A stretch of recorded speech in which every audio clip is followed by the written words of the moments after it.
গুড়াফুয়াই হান্দে মাই মারিলে, জোয়ামফুয়া হান্দে সেকা হেলে, আবার বোধকে হান্দে হষ্ট ফেলে। কিন্তু শনিবার বিকালে সিআরবির শিরিষতলাত বৈরে হান্দের কিছু তরুণ তরুণী ইতারারে কি হনকে মেরগে নাকি সেকা হেয়ে।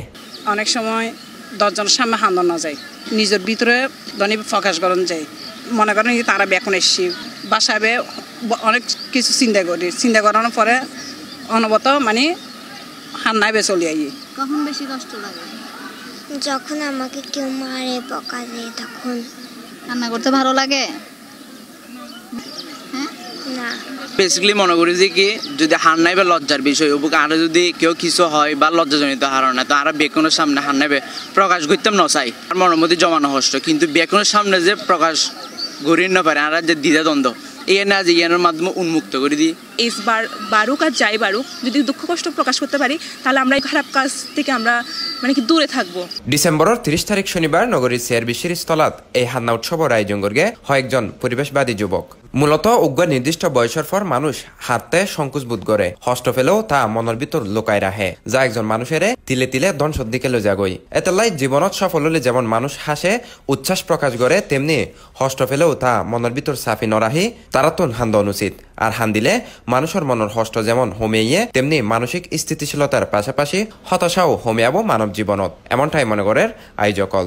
যদি মেসেজ দিবার চেষ্টা করি যে আসলে তোমরা এবার হিডেন কোনো বিষয় না, তোমরা আসলে কাঁদিবে, তোমার দরকার হলে ফ্যামিলি মেম্বার শেয়ার করি কাঁদো বা বিভিন্নভাবে নিজে কাঁদো, কিন্তু এটারে প্রকাশ করা বা এটার সাথে ফেস করাটা খুব দরকার। প্রতি বছরই আমরা এবার গরিবের চিন্তা আসছে। শিরিষতলার চারপাশে টাঙ্গানো স্যালাইন, পেঁয়াজ, হেডফোন, মাস্ক সহ নানান ধরনের প্রতীকী বস্তু, আর এর মাঝখানে বইরে হান্নার অভিনয় করার অংশগ্রহণকারী এই যে ডোপামিনের নিঃসরণ হয় আর শরীরত এই হরমোন যে হারে নিঃসরণ হয় এই হারি বই আড়ালে অনেক খারাপ। আর তো মনে হয় ডোপামিন নিঃসরণ লয় এই স্যালাইন কানেক্টেড আর কি, স্যালাইনের বিষয় আর কি। আর মাস্ক আর তো লোকায় হান্না করি যাতে পর্দার আড়ালে যে হান্না করানোর প্রবণতা, হেডফোনে ডিভাইসের একটা বিষয় আর ডিভাইসের প্রতি খুবই আসক্ত। পেঁয়াজের আর বোধহয় আর কান্না হয়ে স্বাভাবিক প্রক্রিয়া, পেঁয়াজ খাড়ি বসে তারা নর্মালি হান্না করে।